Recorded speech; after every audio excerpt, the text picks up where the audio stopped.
Good evening and welcome to Scotland at 7 here on Broadcasting Scotland. My name's Kenny McBride and I'm joined this evening by Managing Director of European Merchants, Anthony Salamone. Anthony, how are you doing this evening? Fine, Kenny. How are you? I'm not bad. We are also hoping to be joined by Ronnie Cowan MP. He is trying to connect as we speak, but he's having a couple of problems at his end. So once we do get those sorted, hopefully we will have Ronnie on this other side of me. But in the meantime, we're going to start today, as we always do, with our coronavirus statistics update. And as of 2 p.m. today, a total of 653,440 people in Scotland have been tested through NHS Scotland labs and UK government regional testing centres. Of these, 631,562 were confirmed negative, 21,878 were positive.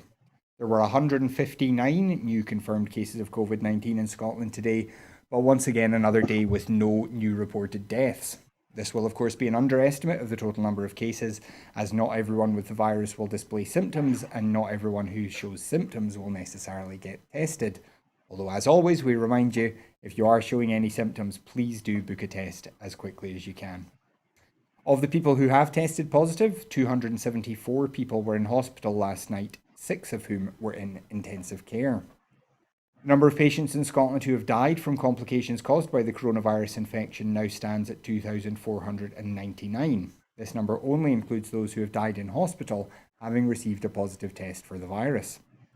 The latest UK daily figures available show 41,594 patients who tested positive for COVID-19 have sadly died from their illness, an increase of 8 since yesterday. Also included in that total are 2 deaths that were added to the UK tally after we completed our script for yesterday's Scotland at 7. And that number refers to deaths in all settings, not just those in hospitals. And we also have the weekly report from National Records of Scotland for the week ending the 6th of September, which was week 36 of the year. During that week, there were 2 deaths in Scotland linked to COVID-19. Both deaths occurred in hospital, and both were already reported in the daily count last week. This takes the total number of coronavirus-related deaths in Scotland to 4,231. Growth in case numbers continues to be a cause for concern. The R rate is now estimated to be between 0.9 and 1.4 nationwide. This number must consistently stay below 1, meaning each infected person infects an average of less than one other person, to have a chance of suppressing the pandemic in the longer term. Positive cases were over 2,000 per week in April and fell to fewer than 60 cases in a week in early July. In week 36, confirmed new cases were once again over 1,000. And just before we go on with the rest of today's news, if you would like to join the conversation here, you can do so on Twitter by following us at Broadcast Scot and using the hashtag Scotland at 7. That's hashtag Scotland AT and the number 7. And we will flash some of those tweets up on the screen throughout the show.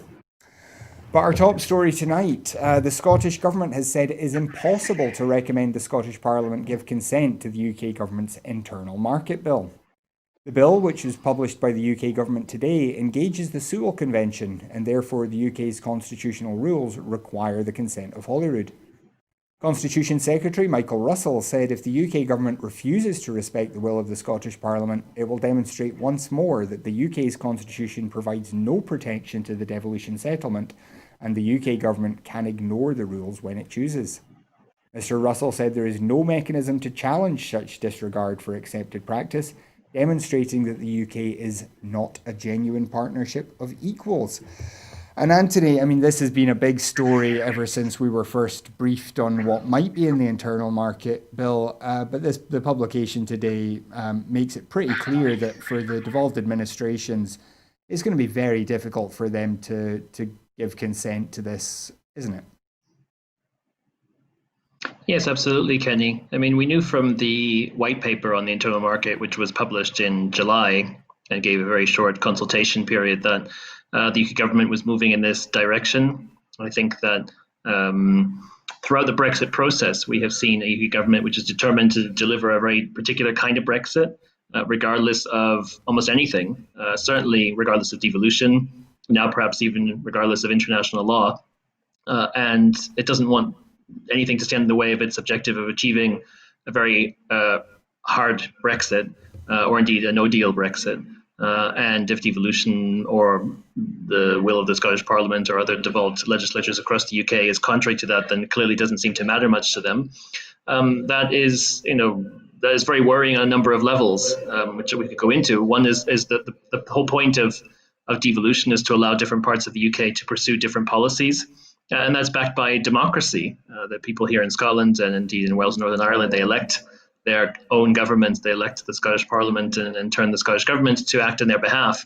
And the idea that that policies of the Scottish Government and legislation of the Scottish Parliament should be subject to their suitability for the UK internal market is democratically extremely worrying. And given that, as Michael Russell says, legislative consent is very unlikely, at least from the Scottish Parliament. It does look like the Welsh Assembly and the Northern Ireland Assembly will have similar attitudes. Do you think that the UK government will just press ahead with this and ignore the lack of legislative consent? No, well, in a word, yes, I think so.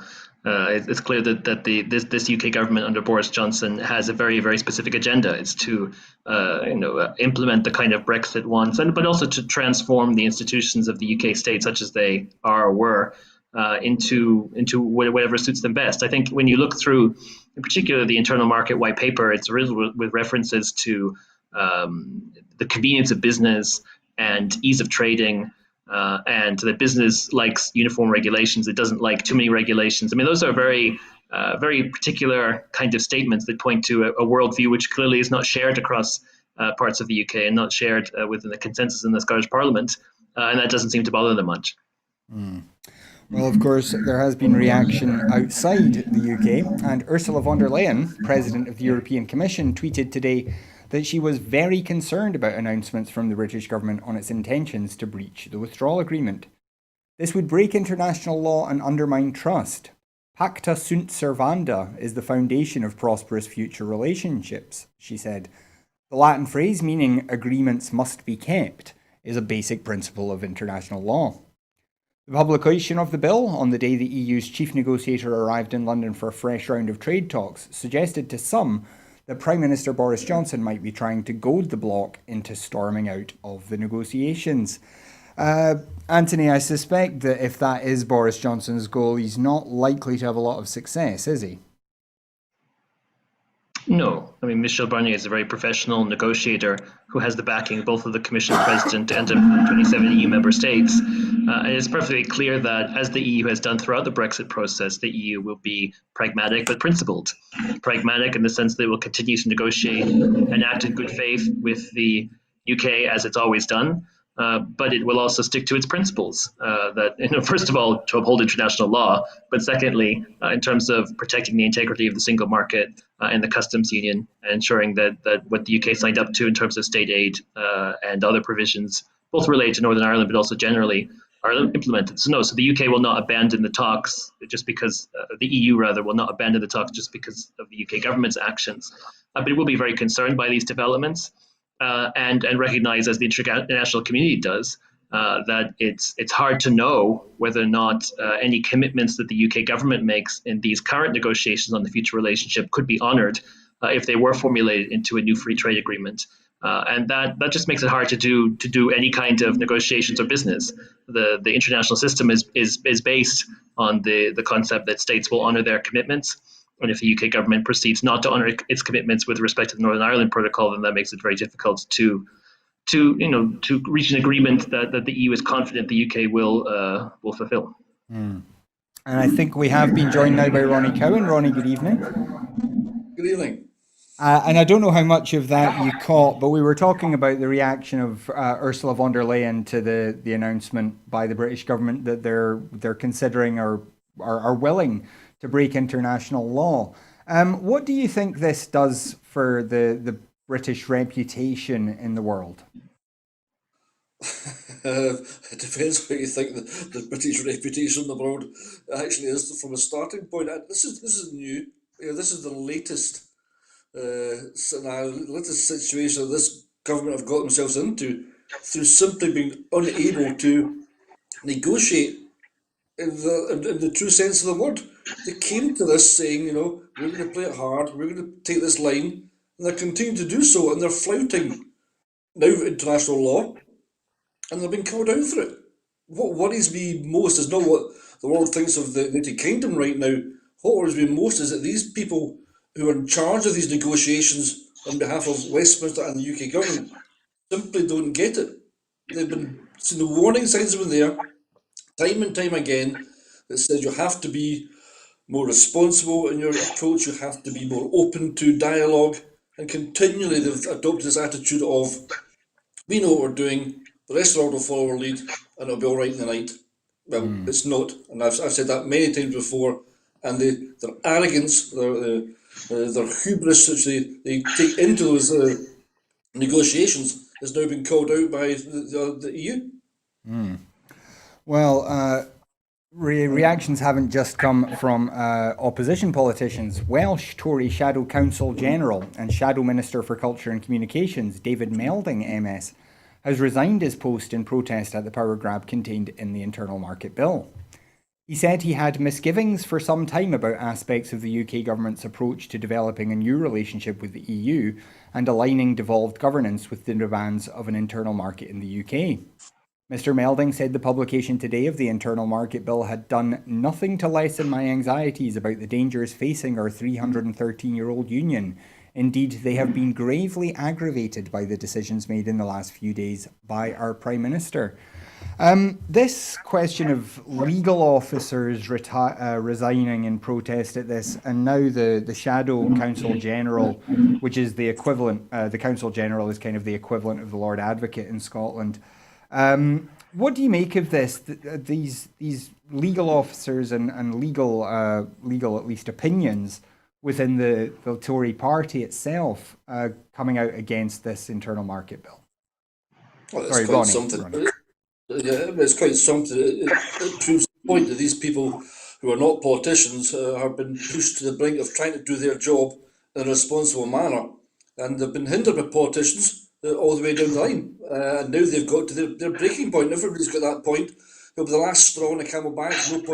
No doubt they've seen things throughout the whole negotiation process, and they'll be annoyed and disappointed, but stuck to their task and tried to do their job responsibly. Now they've got to the point where the final straw has been laid on their back, and they've said, enough's enough, we cannot be part of this, we cannot put our name to this, we don't want to be associated with it. And if that doesn't ring through the corridors of Westminster, then what will? And Anthony, we discussed a wee bit on the show yesterday, the way that Donald Trump has kind of hollowed out parts of his administration by putting people in a position where they felt they had to resign. And then he's just backfilled all those positions with people who are loyal to him. Do you think there's something similar going on here where civil servants, we've heard of civil servants being chased off from Whitehall in a variety of ways over the last few months? Do you think this is something that is policy, or is it just happening because of the thoughtlessness of the government, the UK government? Well, it's hard to say, but it's quite clear that from reports that Dominic Cummings from Number 10 is very eager to reshape the civil service in a very different way, where senior civil servants are much more emollient to carrying out the wishes of this UK government, regardless of the consequences of those decisions, or indeed perhaps regardless of the legality of those decisions. And yes, perhaps to find people who are willing to sign up to that, but also to sign up to the Brexit agenda. And that's not just about leaving the European Union or having a hard Brexit or no deal Brexit. It's about pretending that all of this is normal. I mean, Brexit is not normal. The current situation which we're in, where the UK government is openly admitting that it intends to flout an international treaty, that is not normal. And it seems that Boris Johnson is very eager to find people to surround himself with who agree with this project and are content to pretend that what's happening is normal when it's not. Well, while the Welsh Tories are divided over this, the Tories Justice spokesperson at Holyrood has refused to condemn Boris Johnson's Brexit bill after the UK government admitted yesterday that it will break international law. During a heated interview on BBC Scotland's GMS programme this morning, a flustered Liam Kerr repeatedly dodged questions on the revelations that forced the head of the UK government's legal department to quit yesterday. Commenting, SNP MSP Rona Mackay said, "If the Tories' justice spokesperson can't admit that breaking international law is wrong, then he may as well pack up and go home." By refusing to condemn Boris Johnson's illegal bill, Liam Kerr is defending the indefensible and making a mockery of his own role. Behind the bluff and bluster, the Tory party have no answers when it comes to the hard questions, and this latest interview is more evidence of how incompetent they really are. Scotland has been completely ignored by Westminster from day one of this Brexit process. It's time to protect our place in Europe and become an independent country. Well, Ronnie, I don't suppose that last line will cause you any disagreement. Is there any sign, you think, amongst the Scottish Tories that they're willing to even question this decision? No, they're the absolute last line, aren't they? Until they're told to do something by Westminster, they won't do it. They've adopted this attitude of we're not really that engaged with what's happening here in the Scottish Parliament. Westminster's sorting out for us, and we toe the line, which is really quite sad in broader terms, because we know where Scotland's going. We know what we're developing here, and what we want in an independent country is a broad church of politics where people can discuss things and we can come to good conclusions. The Tories are painting themselves into this corner that they just don't want to play ball at all, and they'll adopt the line they're given from Westminster until they find themselves completely voted out of every seat they currently hand in Scotland, and that should be a good thing for me personally, the SNP point of view. But I think it's very sad when politicians find themselves painting themselves into a corner they cannot. They're so intransient they're not prepared to step forward and say, do you know what? Maybe in this we got it wrong. Maybe in this we can have a discussion about this. Maybe if this is some movement on it. But all they're doing is stand up. You see the interview after Liam was this morning. But interview after interview after interview being led now by Douglas Ross. They simply deny the facts and go by the lines they've been given to repeat. And we know the trick. You do a media interview that lasts 3.5 minutes. As soon as it starts, if you're in an awkward situation, you're running down the clock. So in those situations, all they've got to do is stick to the line, repeat it, repeat it, repeat it until the clock runs out. The Tories are taking this into the chamber now. They think they can adopt the same attitude there, but they don't want to scrutinise for the words they're actually saying. And Anthony, what do you think the political impact of the Tories' behaviour on this might be? I mean, Ruth Davidson got a lot of credit during the Brexit campaign for standing up to Boris Johnson, for pointing out that he was a liar, and now she's back in a leadership position in Holyrood. Do you think this lessens the Tories' credibility there? Do you think it'll affect them when it comes to the election next year? Well, I suppose it depends on credibility with whom. The Scottish Conservative Party have been on the trajectory towards, supporting the kind of Brexit that has emerged, and laterally supporting Boris Johnson. And we moved from the position of, where most of the Scottish Conservative Party supported staying in the European Union, to going along with Brexit, to accepting the prospect of a no-deal Brexit. And all along, we've seen this progression to accepting the idea of Boris Johnson as Prime Minister, and so on and so forth.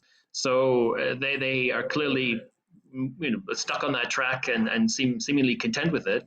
But yes, the core support that they want to try to attract are people who don't support independence, and people who are sympathetic to Brexit, or at least neutral on Brexit.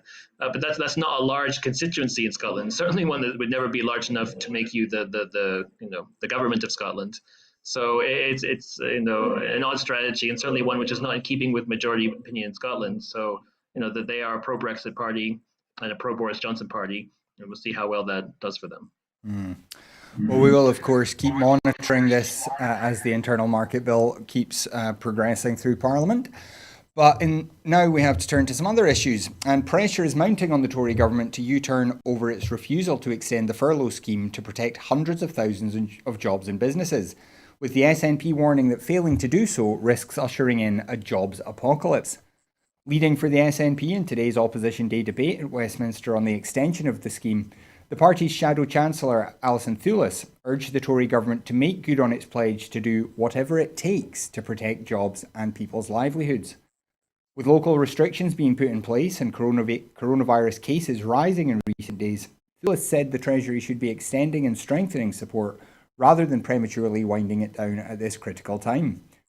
Meanwhile, findings published by PA has found that more than 185,000 major job losses have been announced since the pandemic began in March. And Ronnie, I know you have very strong feelings about ongoing support for people. What do you make of this? What was your feeling on the debate today?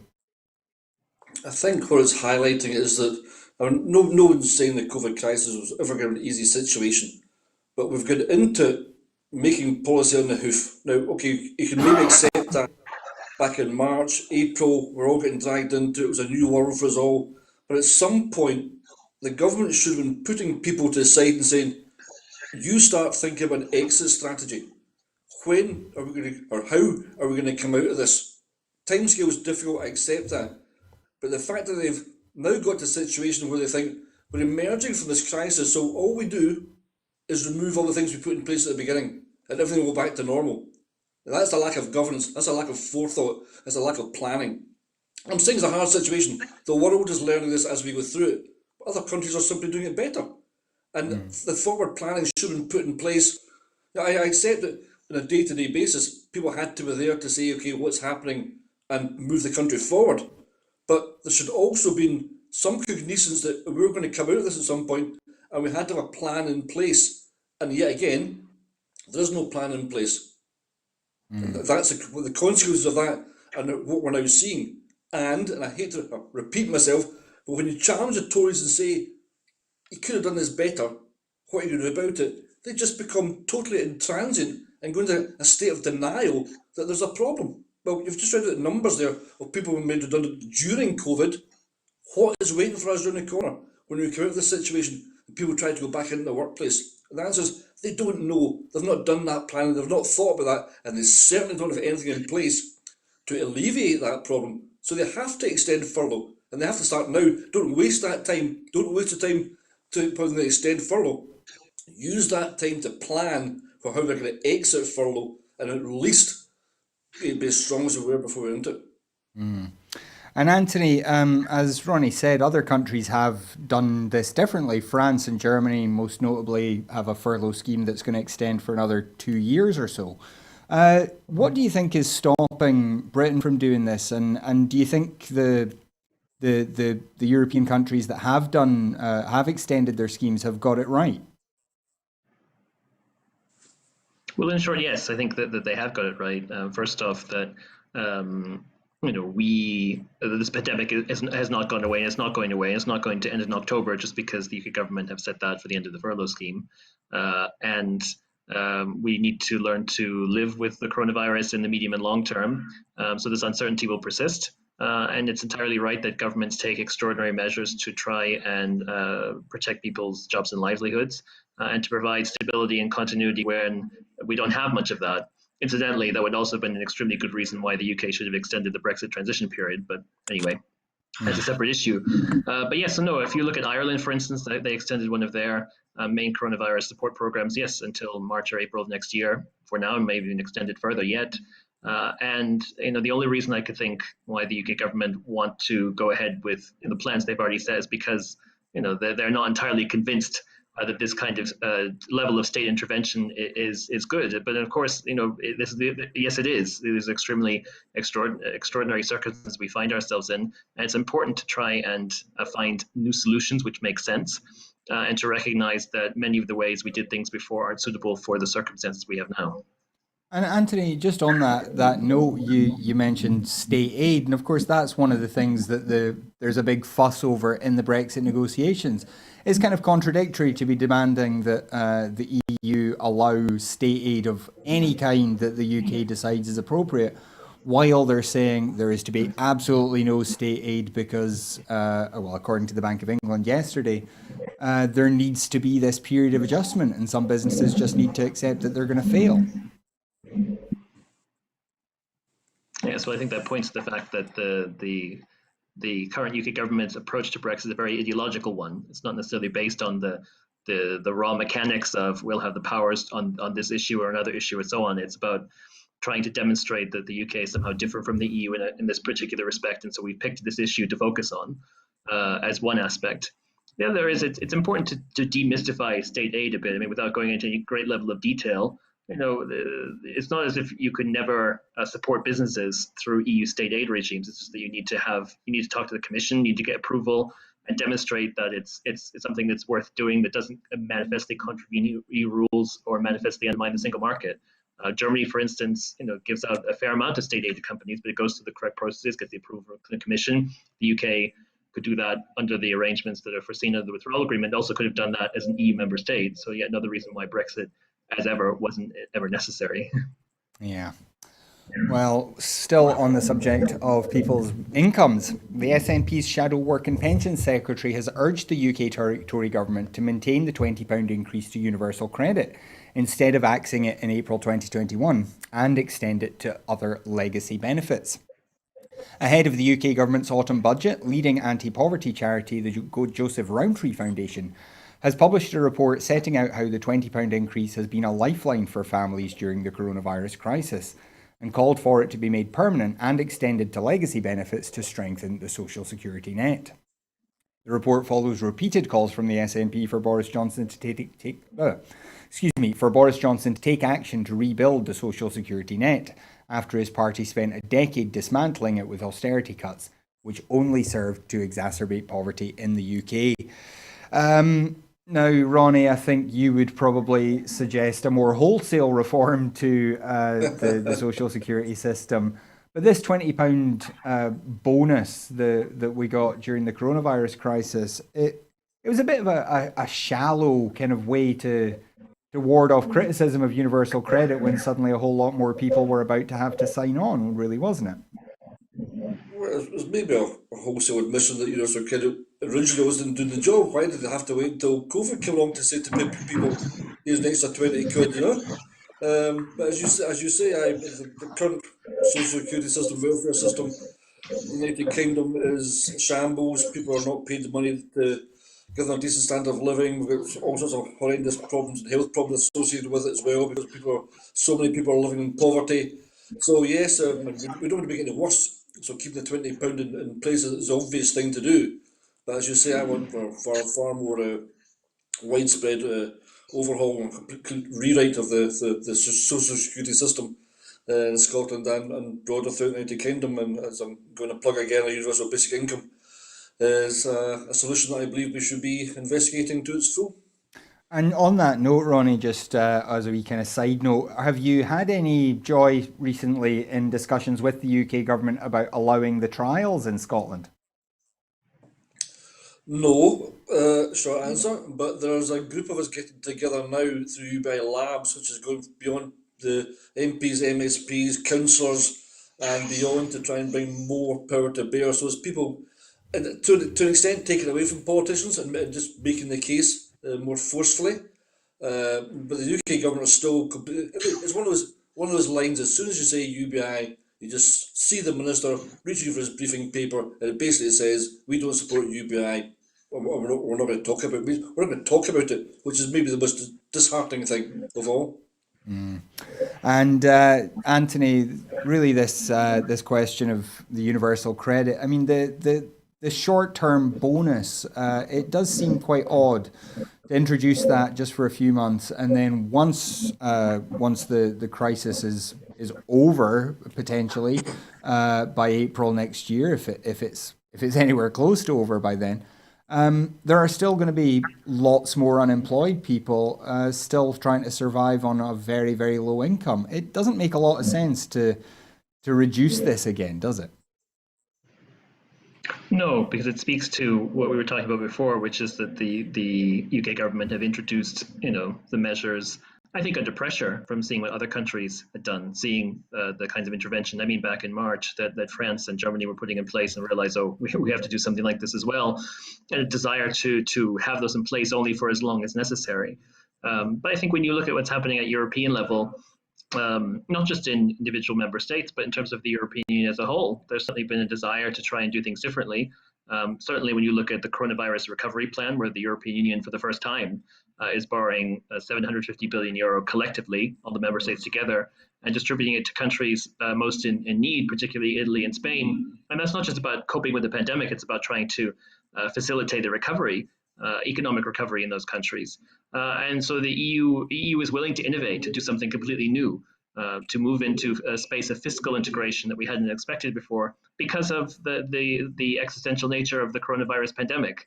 And for instance, there are other initiatives which the European Union has undertaken. It's created what's called the SURE program, which tried to support unemployment insurance in the EU, again, about the European Commission distributing money to member states who need it the most. So, I think while I'm not surprised, it would be nice if the UK government would be willing to try to embrace this level of innovation that we see elsewhere in Europe, because it's certainly something that's required. Well, we move on now, and an SNP MP has urged the Prime Minister to intervene in the tragic case of Mercy Baguma and her 1-year-old son, as the Home Office prolongs his father's, the child's now sole carer, asylum application. At PMQs, David Linden MP pressed Boris Johnson to step in and arrange an urgent meeting with the Home Secretary to discuss the matter and to resolve the case so the child, Adriel, and his father can have permission to stay in the country following the heartbreaking death of Mercy Baguma. Now, Ronnie, this case really was tragic, but to have a 1-year-old left kind of hanging in the balance as a result of it is perhaps even worse. What do you think the UK government can and will do about this case? What they can do is simply expedite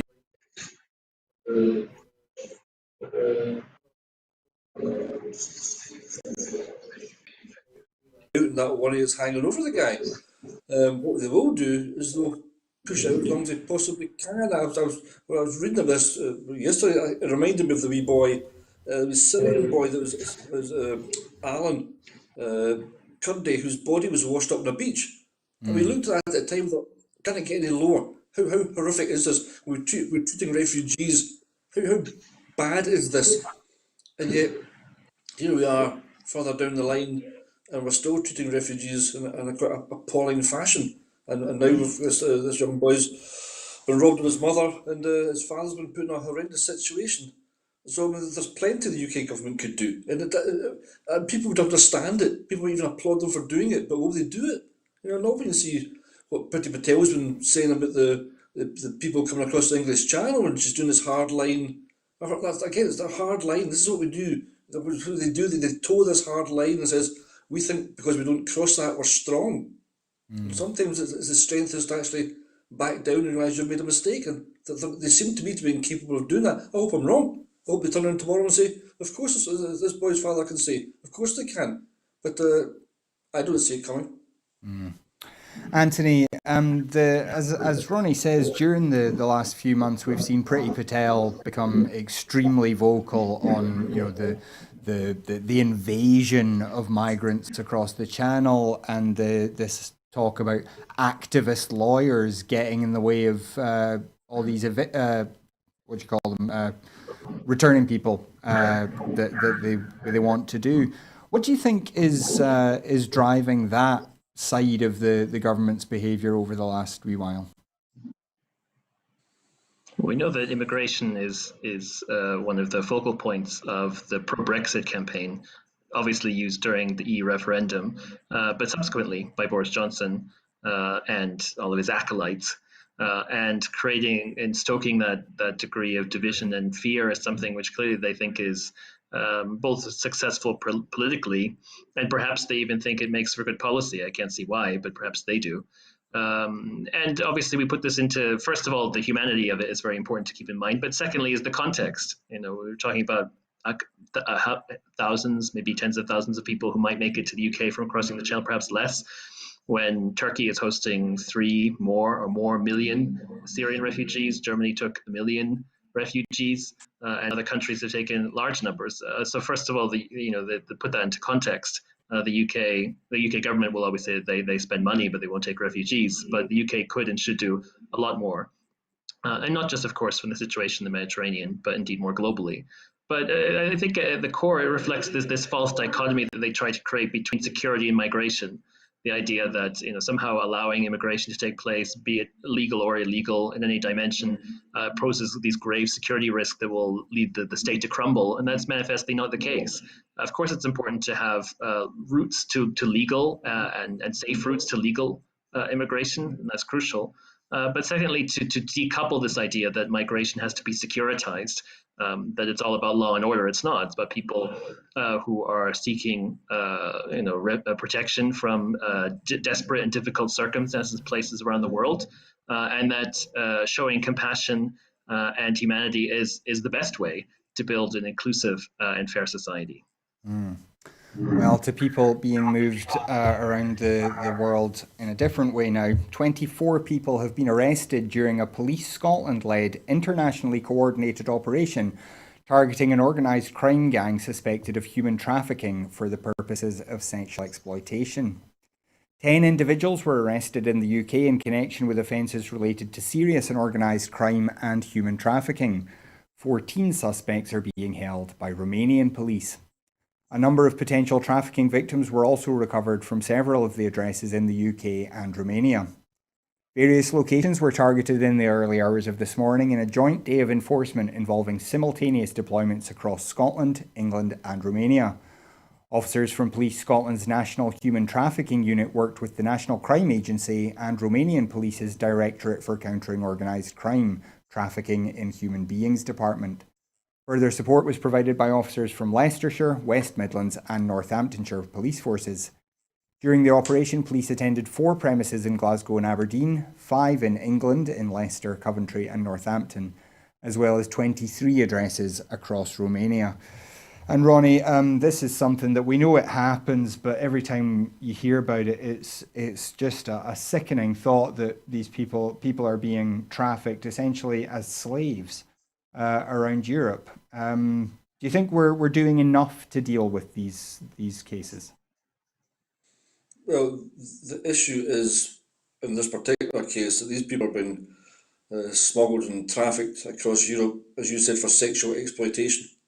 And that's the problem. We have to get to the heart of that and ask, what society do we live in when we're allowing, and it is primarily women, to be bought and sold on the streets and in houses around the country? It's a very difficult conversation to define the laws around prostitution in the first place as to who is willingly partaking and what women feel they're in control of their own environment. This takes us down to the argument around the Nordic model, which I've discussed previously and I'm happy to talk about again, but this takes it to a new level. This is women who are being forcibly removed from villages and towns, in this case in Romania, maybe further afield, trafficked across Europe and sold here. It's, horrendous crime. And I don't want to get too involved in the debates about prostitution in general. This is human trafficking. This is slavery. The end product these men are looking for is sexual exploitation. But at the end of the day, it's slavery, pure and simple. And we thought we'd ban that hundreds of years ago, you know. So where do you go with it? Yeah, it's good to see cross-border policing working. It's good to see that different agencies, the National Crime Agency and cross-border policing can pull together to track these people and hopefully bring this particular case to a successful conclusion. But the numbers involved are huge. I spoke to people in Sweden on this maybe last year, and the numbers involved were astronomical. They had identified, they did a study into the cross-Europe trafficking. And also, as the last time I checked, the numbers been taken to Germany were enormous, and that was one of the reasons there was that they decriminalised the purchasing of sex, and therefore they're building bespoke brothels, which they had to populate. If they're going to have those buildings, then they have to have people to work in them, and because of that, they were trafficking people. Again, Romania seems to be one of these countries which has been particularly targeted, but it's not alone, but it's certainly particularly hard hit. So the prostitution laws have to be changed to address that issue, but in general, these are people who have been trafficked as slaves in the 21st century. So all power to the police behind this, the National Crime Agency, and the people who must have a horrendous job. I've looked at this and I'm thinking, at what point do you step in? When you know people have been trafficked, you know they've been taken away, you know they've been held in houses, your instinct would be to step in straight away and do something about it. They've obviously allowed this one to run to a stage where they felt it was most effective in cutting off the head of the crime gang, hopefully. But a horrendously hard job for the police to do. And full of admiration for the people that do it. Absolutely. And Anthony, on that question of kind of cross-border police collaboration, that's something that is going to be affected by Brexit, isn't it? Yes, certainly. As I don't know the particular details of this case, but I would have imagined that Europol could have been involved in some respect, the EU policing agency, in helping facilitate the coordination between authorities in Scotland and England and Romania. And yes, that kind of cooperation will be threatened because the UK will not be part of EU agencies like Europol, which are the key clearinghouses for information sharing and intelligence gathering and sharing on police and crime issues. And part of we often talk about the EU negotiations in terms of trade, these current future relationship negotiations, and sure, that's a big part of it. But all of these issues are also part of the negotiations. The EU and the UK are ostensibly trying to find a way to maintain this kind of police and justice cooperation, and that will be difficult because of the fact that the UK is outside the EU. Mm-hmm. Well, we move to another part of Europe now, and Nobel Prize-winning author Svetlana Alexievich accused the authorities in Belarus of terrorizing their own people today, as another opposition politician was detained by masked men in plain clothes. Maxim Znak was the latest figure to be seized in a systematic campaign by the government of President Alexander Lukashenko to round up leaders of a month-long mass protest movement. What is happening is terror against the people, said Alexievich, who summoned supporters to her home. We have to unite and not give up our intentions. There is a danger we will lose the country, she said. In a show of solidarity with Alexievich, who won the 2015 Nobel Prize for Literature, diplomats from at least 7 European countries joined her in her flat. Lithuania said the envoy's aim was partly to protect the author from abuse. Znak was detained 2 days after another opposition leader, Maria Kolesnikova, was snatched in the street by masked men. Both are prominent leaders of protests demanding the resignation of Lukashenko following an August 9th presidential election that the opposition says was rigged. Lukashenko denies vote rigging. And Ronnie, this situation in Belarus just doesn't seem to be getting any better. Alexievich is now the only member of the coordination council that was set up after the election, who's still at liberty in Belarus. The rest have either been driven into exile or been detained. What can the rest of Europe do to put pressure on Belarus to do things a bit differently? Well, there's a number of issues at play here. You have to ask yourself the question, is it just a problem the UK has got with Belarus because we're not doing anything? Just a few words, nothing more than we're not putting in sanctions, we're not targeting people, we're not standing up for the people of Belarus. We seem to be saying, as we tend to do, it's happening in another country, we don't get involved in internal affairs, which is an absolute joke because we know we do, and then we're backing off. But and we've had this discussion before. When Spain was arresting political prisoners, the United Kingdom backed off as it was not our problem. It's up to Spain to sort it out. So now Belarus arresting people as political prisoners, and they're pretty much taking the same attitude. Initially we started off as we shouldn't be doing that. But look what they're doing. Masked men are going to doors, arresting people, and they're disappearing into who knows where, for how long, what's happening to them. We should ask those questions. We should be kicking down doors to find out. Because this thing spreads. If we say it's okay in one country, another country who's maybe hesitating will think, well, you know what? We can get away with this. If we're strong enough in our own country, in a military sense, in a police sense, we can push down the opposition. And if they'll look at Belarus and say, well, they can get away with it, maybe we can get away with it. And if that starts spreading, as it's already doing, then the whole shape of the world starts to change it again, and suddenly we find ourselves up against a cohort cohort of countries that believe they can behave in that fashion. I mean, it's inconceivable to me, right now in the United Kingdom, that I, as a politician, could get a knock at the door and someone could arrest me and I could disappear or something. I just don't think that could happen. But you wonder if the people in Belarus who were opposing the government, when they set up to oppose it, were saying the same thing. Did they know they're running this risk? Did they think they'll go so far, but they won't cross that line again? And so we have to stand up, not just for politicians around the world, we have to stand up for the rights of people to have a democratic voice which they can air without fear. And what's happening in Belarus is the opposite of that. And the UK government should be doing everything it possibly can in the diplomatic channels. I get that. But they've also had to ask themselves the question, if we have to force this issue, how do we force this issue? And is it economic sanctions? What do we have to do? Because the thought that we do nothing, we stand back and we do nothing, just gives out all the wrong signals to other countries who may be inclined to do the same thing. And Anthony, there are powers in the European Union that have spoken about sanctions. Some of those sanctions are being considered and being extended now. Do you think that will have the impact that they hope, or do you think there does need to be some further action that the rest of the world can take to put pressure on Belarus? Well, it depends on the shape that these sanctions ultimately take. Without repeating the same thing about Brexit, obviously there's an added difficulty for the UK having as much influence because, of course, the UK is not by default part of the EU's regime when it comes to deciding and applying sanctions because of Brexit. So there's that.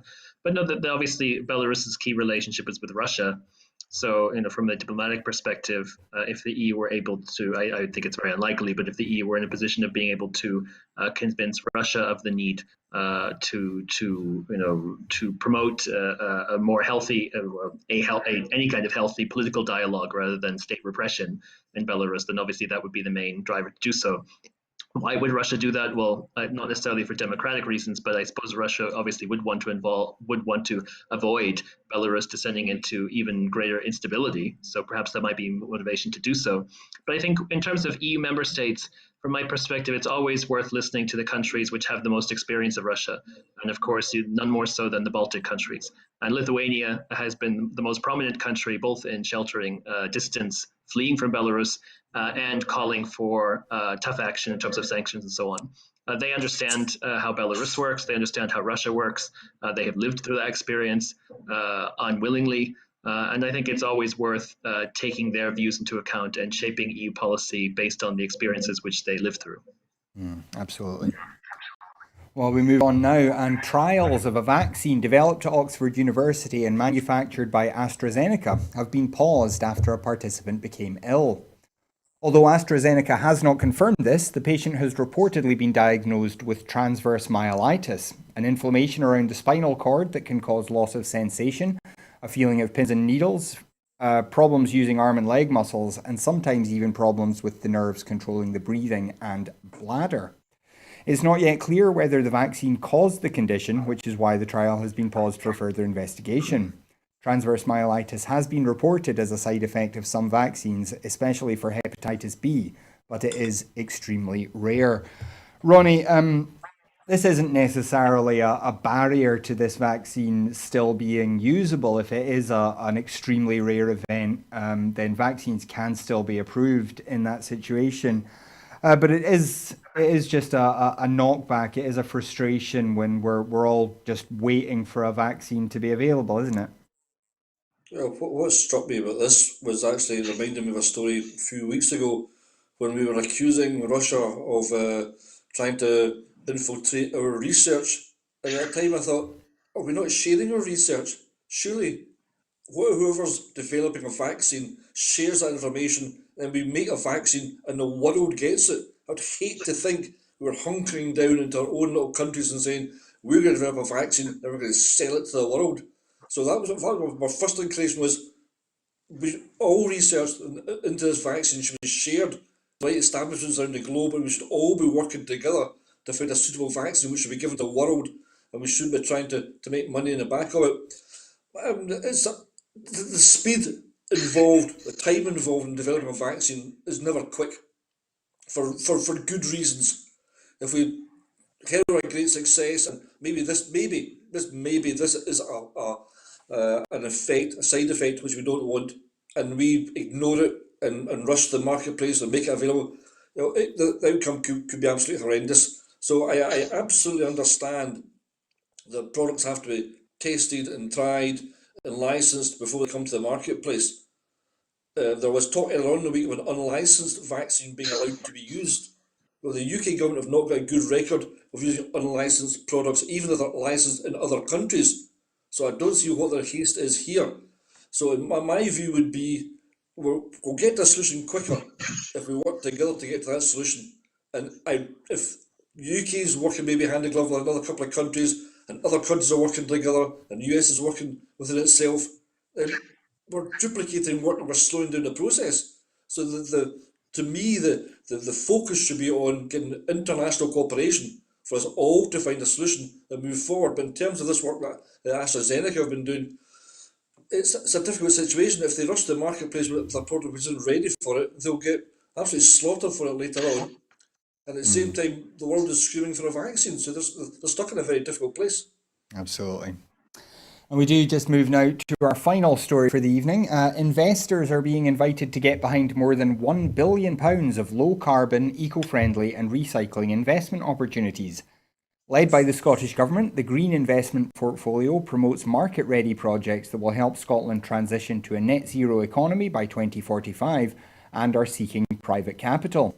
In total, 10 projects with £1.16 billion worth of investment potential, from a hydrogen development programme in Aberdeen to a plastic recycling project in Perthshire, are included in the first release of the portfolio.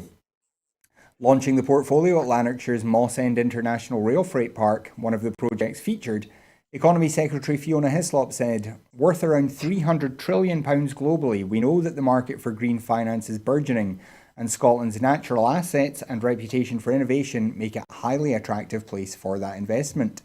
We know investors need credible projects that reduce emissions to match their own green ambitions. By assessing these projects before they go to market, the Green Investment Portfolio gives global investors the confidence they need to back projects in Scotland." Anthony, does this set the table for a green business boom in Scotland, do you think? Well, I hope so, because there's certainly a very strong link to be made with the green economy and our recovery from the coronavirus pandemic. We know that we have a number of different challenges, both to live with the virus, both to deal with climate change, and also to have a sustainable economic recovery. So what better way than to try to save the climate and rebuild the economy all at once? I think that sounds very good. It's certainly an area where if Scotland can show leadership to other parts of Europe and the world, that's also very good. And thinking about the kind of profile that Scotland wants to project internationally, obviously its commitments on climate change and sustainability and well-being are a very useful story, an important story to tell about what Scotland can offer to the world in terms of ideas and inspiration. Mm-hmm. And Ronnie, there has been a wee bit of criticism of this idea that this is private capital being invited rather than the Scottish Government investing directly in some of these businesses. Do you think there is a role for the government to perhaps nationalise some of Scotland's green infrastructure? I would like to think so. I think the end game here would be that it can be done through national government. I understand the need to get capital. Scotland's in a new position where we can't borrow what we want to spend, which takes us back to a part of the programme I missed with the UK internal marketplace. What we're trying to do here in Scotland can get tramped on now by Westminster. So we've got to get investors who can see green projects and realise their money on it. But the balance has to be struck whereby the Scottish Government can say, this is the interest of all the people of Scotland. But the reality is that we need money to get things up and running, and sometimes R&D costs a lot of money and then people want their money back at the end of it. Ideally, the major infrastructures would be owned by the Scottish people themselves, so we'd see the benefit from it. But we've got to start somewhere. Or 2045 is the target. Mm-hmm. We've got to get cracking, because we're already behind the schedule to get there. So we're doing some good stuff. But what I can say is, if MD has got a green idea, particularly around reforestation, hydro, land renewal, generating energy from the rain, the wind, the River Clyde, and River Clyde's absolutely the place to be. And I would welcome any discussion for anybody that's got a green idea that they want to invest in, because we're trying to do reforestation, and we're trying to use the River Clyde properly, and River Clyde is open for business. Well, Greenock has green in its name, so that makes perfect sense. And what a perfect place to end the show. Thank you very much to Anthony and to Ronnie for joining us tonight, especially with the wee difficulties we had with Ronnie earlier on. And thank you at home for joining us as well. There would be no point in making the shows if you weren't with us. We do have to ask, if you're able to support Broadcasting Scotland, then please do go to broadcastingscotland.scot/register and sign up there as a supporter. This is our only source of regular income.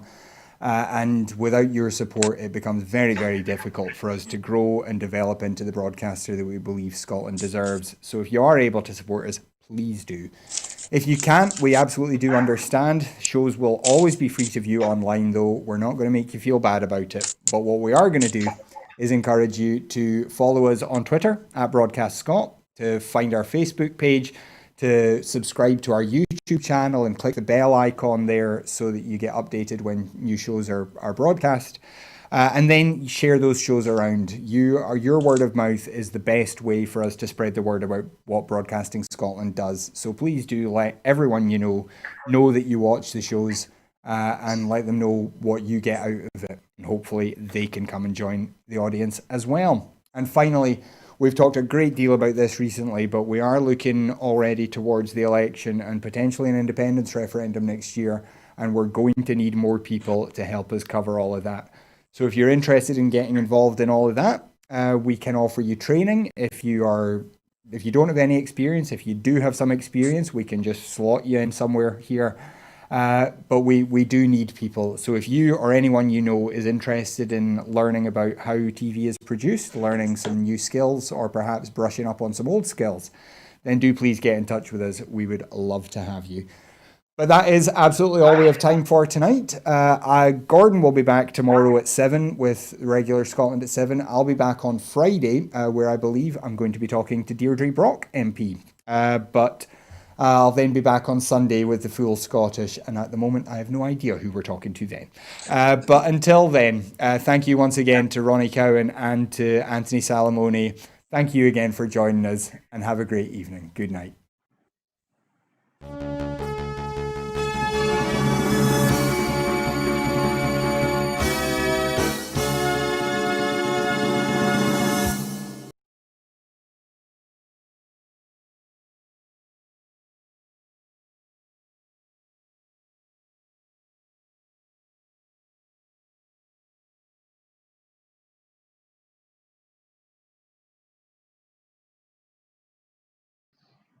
Hooray.